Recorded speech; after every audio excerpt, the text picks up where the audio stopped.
శివాయ గురవే నమః. శ్రీ గురు దక్షిణామూర్తియే నమః. నేను ఈ రోజున మన బాల యోగీశ్వర భగవాన్ గారి గురించి ఇంకొక విశేషమైన జరిగిన సంఘటన చెప్తున్నాను. ఆత్మస్వరూపులారా మీరందరూ ఇది విని ఆనందిస్తారు చాలా చాలా అని అనుకుంటున్నాను. ఏమిటంటే భగవాన్ గారు ఒకసారి నాసిక్ వెళ్ళాలని ప్రయాణం అవుతారు. వెళ్తూ వెళ్తూ ఆయనతో పాటు కొంతమంది భక్తులు కూడా వస్తారు. అందరూ కలిసి నాసిక్ వెళ్తారు. వెళ్ళిన తర్వాత అక్కడ గోదావరి నదిలో స్నానం చేసి అక్కడ శివుడు ఉన్నాడు కదా, శివుడికి అభిషేకం చేసుకొని ఆ పైన ఆ పర్వతం మీద గోదావరి పుట్టిన చోటు ఉంటుంది.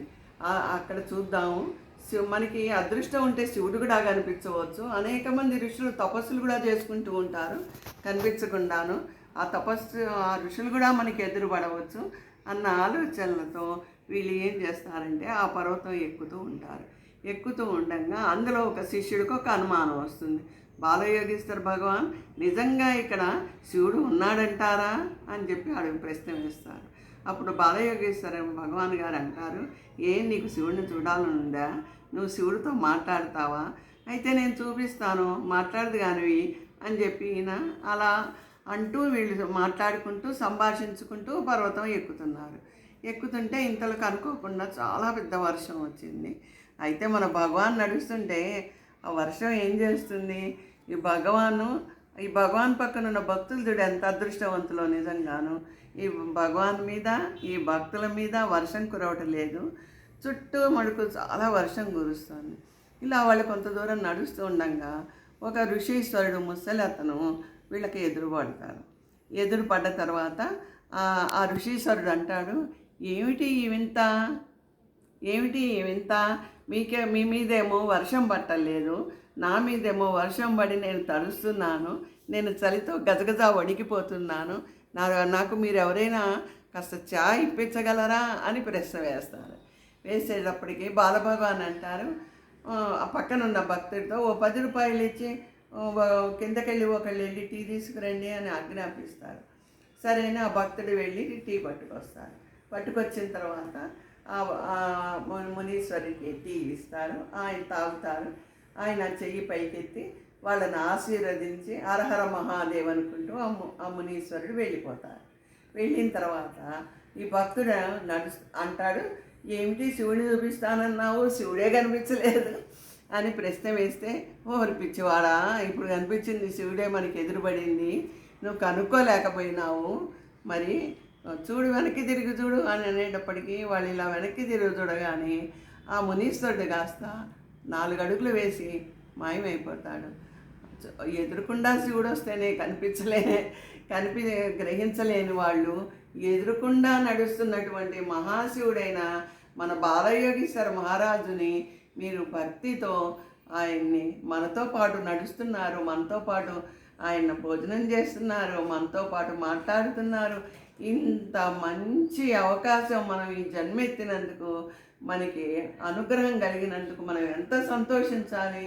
భక్తులం అందరం మన మెయిన్ గురువు గారిని దృష్టిలో పెట్టుకొని భక్తులందరం చక్కగా భక్తితో ఆయన సేవ చేసుకుంటూ ఆయన కార్యక్రమాలు ఒకే తాటి మీద ఒకే తల్లి పిల్లల్లాగా మనం భక్తులందరం మెలిగి భక్తి విశ్వాసాలతో ఉంటే కన్నా అదృష్టం ఏముంటుంది?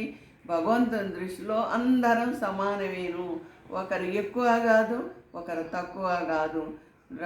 దేవుడి పెళ్ళికి అందరూ సమానమే, గురువు గారి దగ్గర కూడా అందరూ సమానమే. గురు సేవకి ప్రతి ఒక్కళ్ళు వినయంగానే ఉండాలి, ఎవరికి ఎవరు అగ్రగణ్యులు కారు.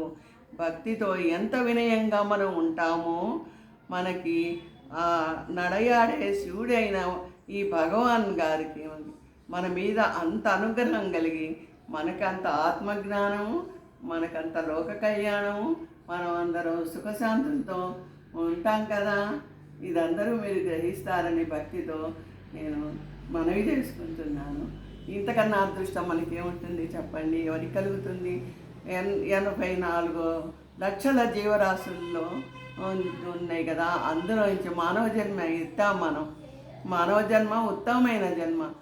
జంతువులకి మనలాగానే ఉంటాయి, వాళ్ళకు కూడా ఆకలి దప్పులు అన్నీ ఉంటాయి. కానీ వాటికి తలకాయ ఉండదు. భగవన్నామం చేసుకోవాలన్న తలకాయ వాళ్ళకు ఉండదు. భగవంతుడు మనకి బుద్ధిని ఇచ్చాడు, చక్కగా అవయవాలు ఇచ్చాడు, అన్నీ ఇచ్చాడు. కనుక మనం వీటిని మనం ఉపయోగించుకొని మంచిగా ఉపయోగించుకొని నలుగురికి ఉపకారం చేసుకుంటూ అందరి యందు భక్తి ప్రేమలతో మనం ఎంత భక్తితో ఉంటే అంత గురువుగారి లీలలు అర్థమైతే గురువుగారి భక్తి ప్రేమలకు మనం నోచుకొని మనం ధన్యులం అవుతాం అన్నమాట. భగవంతుని దృష్టిలో అందరం సమానమైన ప్రేమ గలవాళ్ళమేను. అందుకని మనం అందరం అలాగే ఉందామా. హర హర మహాదేవ శంభో శంకర. మన పరశివ శిఖర క్షేత్రం స్వయంభూ పీఠాధిపతి అయిన మన గురువు గారికి నమస్కారం, అనేక ప్రణామ నమస్కారములతో చెప్తున్నాను. నేను మీ విజయాభ్రమరాంబ. గురువుగారు నాకు ఈ అదృష్టాన్ని కలిగించారు, నన్ను ఆశీర్వదించి అమ్మా నువ్వు చెప్పు అన్నారు. ఆయన ఆజ్ఞ మీద నేను చెప్తున్నాను. ఆయన కృపకు నేను పాత్రురాలైనందుకు చాలా చాలా నా జన్మ ధన్యమైన నేను అనుకుంటున్నాను. హర హర మహాదేవ శంభో శంకర. ఓం నమః. ఓం శాంతి.